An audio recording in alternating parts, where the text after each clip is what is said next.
Today marks exactly 400 years since the Mayflower left British shores to cross the Atlantic. It was one of the most famous ocean voyages in history. Well, many of the 100 or so passengers on board were pilgrims seeking religious freedom from persecution. And they became one of the most famous groups of European settlers to colonise North America. Well, among them was Edward Winslow from Droitwich, who went on to become one of the leaders of the colonists. Nick Smith has been finding out why their story is so relevant today. The voyage of the Mayflower is an iconic tale in the story of the founding of America. On board were several Midlanders, and one of its most prominent passengers was Edward Winslow from Worcestershire, who went on to be a governor in the Pilgrims' new colony. He even has a statue marking his birthplace in Droitwich. And precisely 400 years ago today, the so-called Pilgrim Fathers, on board that famous ship, left Plymouth's docks, bound for the Atlantic. The Pilgrims were a small group of religious separatists who found themselves persecuted for breaking from the Church of England.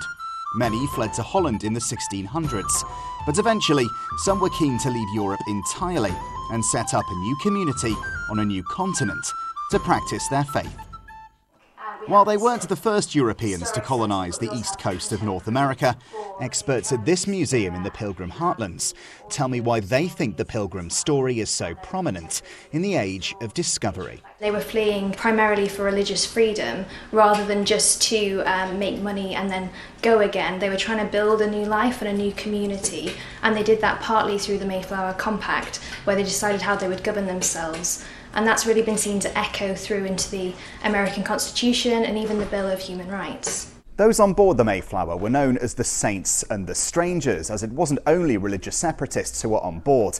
Many people from across the country joined the Pilgrims for a whole variety of reasons. Some wanted to try and find their fortune in trade across the Atlantic. In the late summer of 1620, the Mayflower left Rotherhithe docks in London and was joined by the Speedwell, bound for America, but only got as far as Plymouth before the Speedwell encountered problems and was declared unfit for the crossing. So on the 16th of September, 102 passengers and 30 crew all boarded the Mayflower and set sail. It took 66 days to cross the Atlantic, first anchoring in Provincetown in Massachusetts and eventually moving across the bay to found the Plymouth colony. Today, it's thought 35 million people can trace their ancestors back to those who made the crossing on the Mayflower.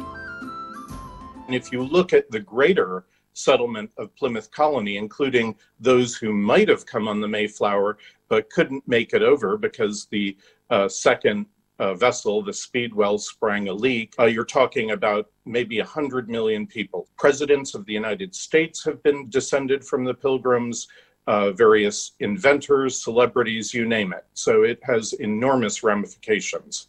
It was the voyage that took the founding principles of Magna Carta and seeded via the Mayflower Compact the nature of the American nation. So America as a democracy was seeded by the voyage of the Mayflower and the people who were on it and why they made that voyage, and it became, via the Declaration of Independence, the most powerful democracy in the world. While COVID has limited this year's commemorations, those at Mayflower 400 have designed a host of trails across the country where people can walk in the footsteps of the Pilgrims. And those on both sides of the Atlantic will be joining together today to remember a story which deeply intertwines the history of two nations. Nick Smith, ITV News.